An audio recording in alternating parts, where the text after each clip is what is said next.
Leadership in Public Organizations, Chapter 1, Introduction. Welcome to the lecture on Chapter 1. It provides the introduction to the study of leadership. It covers 6 topics. First, the text discusses the reasons for our fascination of leadership and differentiates among fundamentally different types of leadership. While leaders in various areas have similarities, the differences are important and at a practical level, enormous. Even in organizational leadership itself, the chapter points out important distinctions within this category. Next, the chapter reviews 6 major eras of leadership studies. It is ironic how long it has taken the field to catch up with a well-rounded perspective, but it is useful to see how the field of leadership studies has evolved its focus until today. Then, we will talk about some of the more prominent debates in the field, such as whether leaders are born or made. Next, we review a series of important terms and concepts, such as leadership versus management and universal versus contingency approaches. Finally, we will discuss an operational definition of leadership, which, while sophisticated, is highly applicable to the concerns that practitioners must commonly balance in day-to-day situations. It is ironic, isn't it, that although we live in an age of increasing democracy, education, and transparency, where an idealist might speculate about the reduced need for leaders in public organizations, that leaders are as plentiful and powerful as ever. The importance of leaders partially accounts for the public's fascination of them. Yet increased knowledge has meant the expectations of leaders is very high, so much so that some argue that the practice of leadership may have gotten more difficult with the vast array of skills that we expect leaders to master. This is an unproven assertion, but what seems more certain is that it is not going to get any easier, that any assistance in mastering leadership will be well worth the effort. So the study of leadership will hopefully provide us assistance in spotting good leaders and in analyzing why other leaders are poor. Of course, it is hoped that reading and thinking about leadership will aid the experiential process. Studying leadership may not prevent us from making mistakes or completely eliminate our weaknesses, but it is hoped that it will reduce the number of mistakes we make, help us learn more quickly from those mistakes, and mitigate our weaknesses more effectively, and hopefully build our strengths more competently. There are different ways to categorize leaders. One can look across society to see political leaders, social movement leaders, community leaders, organizational leaders, and even leaders of fashion. While all leaders have similarities at a very high level of abstraction, they are very different in everyday reality. So let's use 2 concepts to provide a more analytic perspective and to pigeonhole the types of leadership that we will ultimately focus on most. The first concept is the type of work that a leader must do. After all, an agency head, a city council person, and a fashion trendsetter do not do the same thing. For our purposes, and despite the fact that sharp distinctions are rare in reality, we will divide the work of leaders into those who do or execute things in terms of managing people, those who provide the plans for action or policy, and those primarily responsible for providing fresh ideas. So in this case, we can say that the department head executes, a legislator does policy, and a trendsetter introduces fresh ideas. Yet, we need another dimension to really analyze why their jobs as leaders are so different, which introduces us to the idea that leaders have different types of followers too. Some have employees who are paid to take orders. Some have constituents to whom the leaders must listen more carefully. And a third type has adherents, who have the least attachment to leaders, should they not be intellectually, morally, or emotionally inspired to do so. So now we can provide a map of leadership that has 9 types. Focusing on the differences for the moment, we can see that managers have employees and do things. Elected executives also have employees, but may spend almost all of their time on policy issues. And some CEOs are hired specifically to bring radically new ideas of how to provide products and services to the organization. Leaders who have constituents range from community leaders who work with volunteers on specific tasks, legislators who have voters to keep in mind, and lobbyists whose clients expect them to find creative ways to enhance their interest in the legislative process, no matter what the topic may be. Leaders with adherents include emergent leaders in small groups whose sensible approaches lead others to follow, social movement leaders in society who may advocate for policy changes, such as safety reforms or as dramatic as the overhaul of government itself, to intellectuals who promote a new way of looking at society or the economy. Of course, leaders frequently fill multiple categories at one time. Elected executives have both constituents, which is to say voters, and employees. Some legislators come to office with radical or transformational agendas and so on. However, the point remains that dealing with employees and voters is drastically different, takes different skills, so the distinctions are real and substantial when it comes to actually leading. And it also helps to explain why, when leaders move from one category to the next, they so often stumble or fail. Even though organizational leaders of all types have a lot in common, they have a lot of differences too. For example, business leaders will tend to focus on market-driven needs and profits, public sector leaders on publicly authorized needs and legal accountability, and nonprofit leaders on unmet public good needs or charity. The frontline supervisor will tend to focus on task completion, while at the other extreme, the executive will focus on intellectual tasks such as policy planning and systems design. The frontline supervisor will need good one-on-one interpersonal skills, while the chief executive may need excellent public speaking skills. Another important distinction is between the types of leadership exhibited in different fields, or even in different parts of a large organization. Yet another important difference affecting leadership competencies is the amount of change in the environmental context. In summary, organizational leaders as a class have a great deal more in common than, say, legislators or community leaders.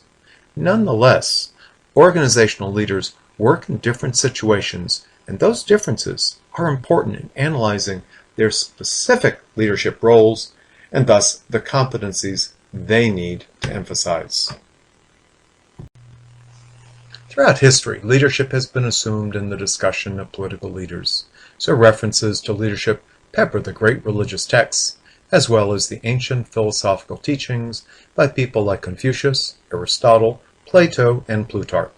A particularly noteworthy piece from the Renaissance is Machiavelli's The Prince, because it talks about both the different roles and different faces of heads of state with such pragmatic candor.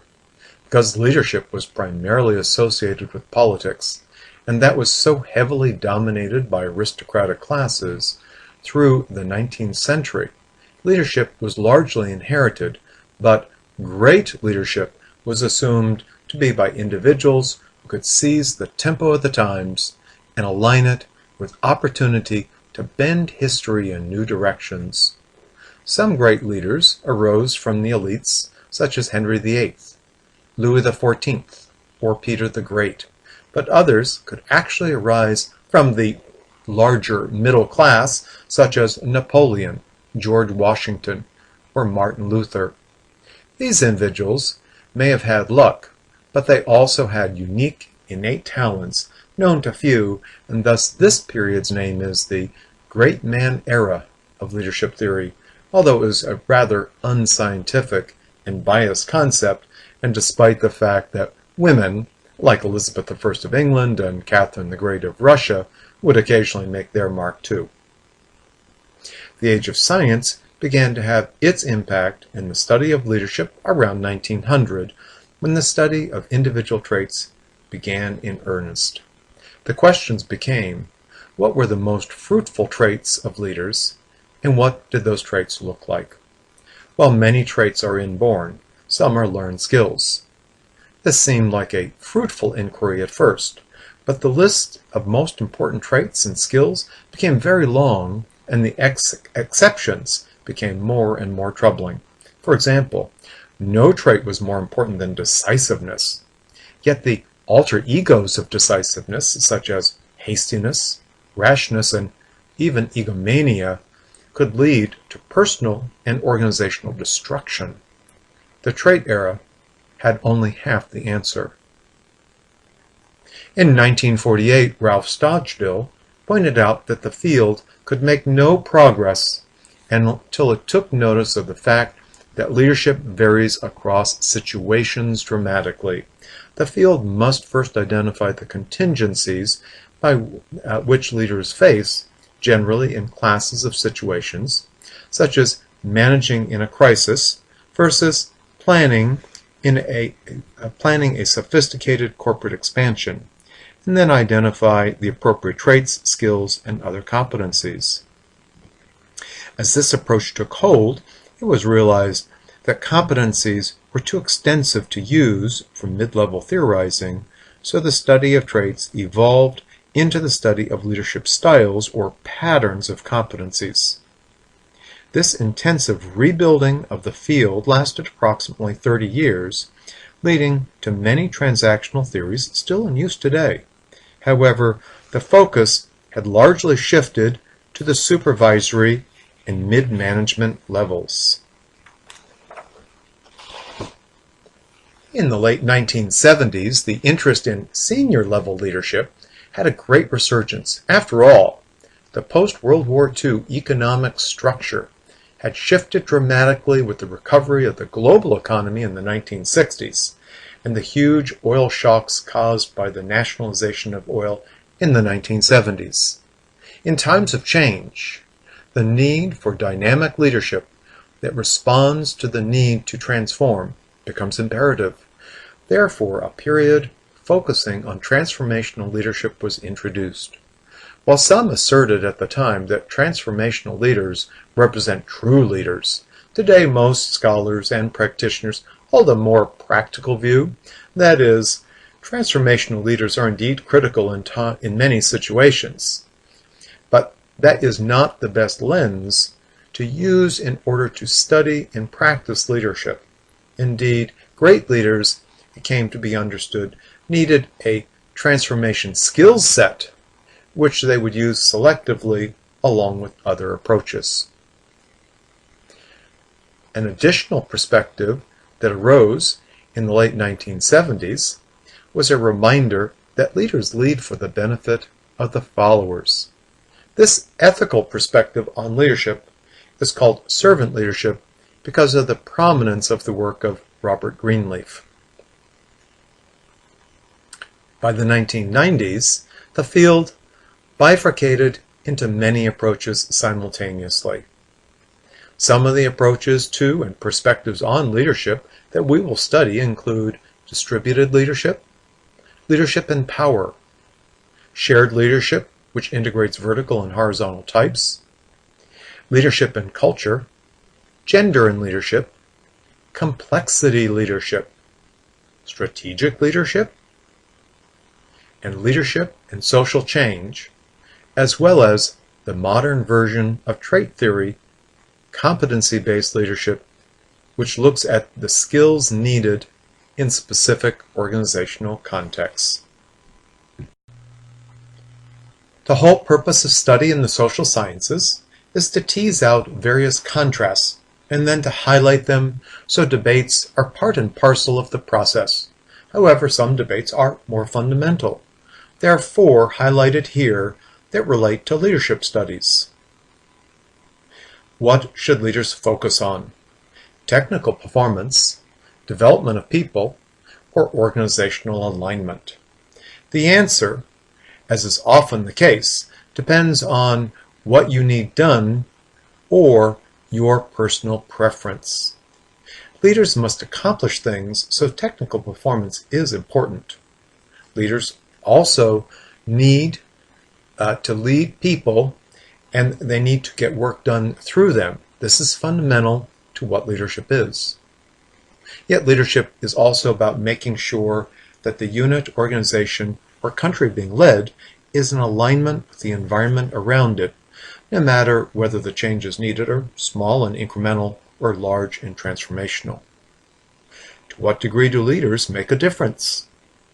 Of course, the abstract answer is, it all depends. Good organizational change needs someone leading from the front or pushing and facilitating from behind, or a combination of both. Yet, as we shall see, some of the best organizations have processes so well managed at the operational level that they actually run more efficiently and effectively with less overt leadership. Another issue is that sometimes more is attributed to leaders, either in terms of success or failure, than is deserved. This distorting effect is sometimes called the romance of leadership. Are leaders born or made? This question, a version of the classical nurture-nature debate, really tries to assess how much innate talent is the cause of good leadership and how much early nurturing, education, and mentoring affect leadership. While the innate abilities like intelligence and oral ability clearly are a major advantage, there are many leaders who are weak in these areas and many bright and articulate people who fail to even make the first rung of the leadership ladder. What is the best style to use? Sometimes people will assert that a participative style is always best, or perhaps an inspirational style is the ultimate one. Yet while it is almost invariably true that we need more participative and inspirational styles in organizations, such a simplistic answer is painfully wrong because no single style is ideal in all situations. This sophisticated question will ultimately take much of the book to answer. First, one must determine what styles are. Let's say there are 10 generic styles, as is done in Chapter 2. Then we have to look at the nature of the situation, which includes the follower characteristics, the nature of work, the nature of specific problems, and so on. Important terms and concepts. Levels of leadership analysis. One of the most important distinctions has to do with the level of analysis used for leadership actions, which varies from specific activities or tasks to overarching classifications used to simplify the vast array of leader responsibilities. Level of organizational conceptualization. Another way to think about leadership research is to focus on where it occurs, in the minds and actions of the leaders only, follower perceptions of leaders, the leader-follower interactions or dyads, the entire group process, or the entire organization. Leadership versus management. The terms leadership and management ultimately mean what they're defined to mean. If management is defined as solely about operational management issues, and leadership is solely about organizational change, then they are indeed different. However, it is rare today that such fine distinctions can be made in practice at either the lowest or highest level of organizations. Therefore, the terms leaders and managers will be used interchangeably in the text and in this course, in the sense that managers at any level rarely have the luxury of focusing only on maintenance or change, or focusing only on followers, or tasks, or organizational alignment. One of the enormous challenges of great leadership is the seamless blending of the more operational managerial dimensions with the more visionary leadership functions. Descriptive versus prescriptive studies. Descriptive studies attempt to define and describe leadership processes, typical behaviors, and contingency factors. Prescriptive studies attempt to make applied recommendations from descriptive studies. What must leaders do to be more effective and under what conditions? Universal versus contingency approaches. A universal approach to leadership assumes that at some level there's an ideal pattern of leadership behavior that fits nearly all situations. A contingency approach to leadership assumes that the situations in which leaders find themselves are crucial to determining the appropriate behavior and style. Formal versus informal leadership. Formal leadership relies on occupying a defined position which provides legitimacy. Informal leaders, on the other hand, have little or no position power and must rely nearly exclusively on personal power. Vertical versus horizontal leadership.